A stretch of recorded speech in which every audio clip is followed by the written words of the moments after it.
দর্শক অল্প কিছুক্ষণের মধ্যে কুমিল্লা সদর দক্ষিণ ডিগবাজি মাঠে তারেক রহমান এসে সমাবেশে উপস্থিত হবেন এবং তার নিরাপত্তা কর্মী রয়েছে সিএসএফ সদস্যরা তারা ইতিমধ্যে মঞ্চে এসে নিরাপত্তার সাথে তারা সকল কিছু নিশ্চিত করছেন। আমরা ইতিমধ্যে জেনেছি কুমিল্লা যে তিনটি নির্বাচনী সমাবেশ হওয়ার কথা ছিল, ইতিমধ্যে একটি শেষ করে তিনি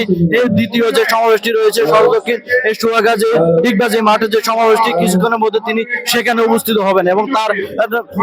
বক্তব্য শোনার জন্য হাজারো নেতা কর্মী আপনারা দেখছেন এই মাঠে এসে উপস্থিত হয়েছেন এবং কিছুক্ষণের মধ্যে তারেক রহমান এখানে তার নেতা কর্মীদের উপলক্ষে ভাষণ দেবেন এবং আজকে যে সমাবেশটি রয়েছে এই সমাবেশটি সভাপতিত্ব করছেন কুমিল্লা দক্ষিণ জেলা বিএনপির সভাপতি এবং কুমিল্লা ৮ আসনের বিএনপির মনোনীত প্রার্থী জাকারিয়া তাহির সুমন তারই সভাপতিত্বে আজকের এই নির্বাচনী সমাবেশটি উপস্থিত হচ্ছে। এবং দর্শক আপনাদেরকে জানিয়ে রাখি গত ২০০৫ সালেই কুমিল্লা স্টেডিয়াম মাঠে সর্বশেষ তারেক রহমান কুমিল্লার মাটিতে এমন দীর্ঘ ২১ বছর পর তিনি আবারও কুমিল্লার মাটিতে আসছেন এবং তিনি কিছুক্ষণের মধ্যে যে সমাবেশটি রয়েছে সেখানে এসে উপস্থিত হবেন। তার বক্তব্য শোনার জন্য যে নেতা কর্মী রয়েছে হাজার নেতা কর্মী মহিলা পুরুষ থেকে শুরু করে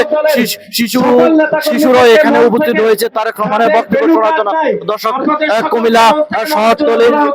দ্বিতীয় যে সমাবেশটি হওয়ার কথা ছিল তারেক রহমান সেটা সমাবেশের আপনাদের সাথে যুক্ত হয়েছে আমি হাসিবুল ইসলাম সজীব, প্রতিদিনের বাংলাদেশ।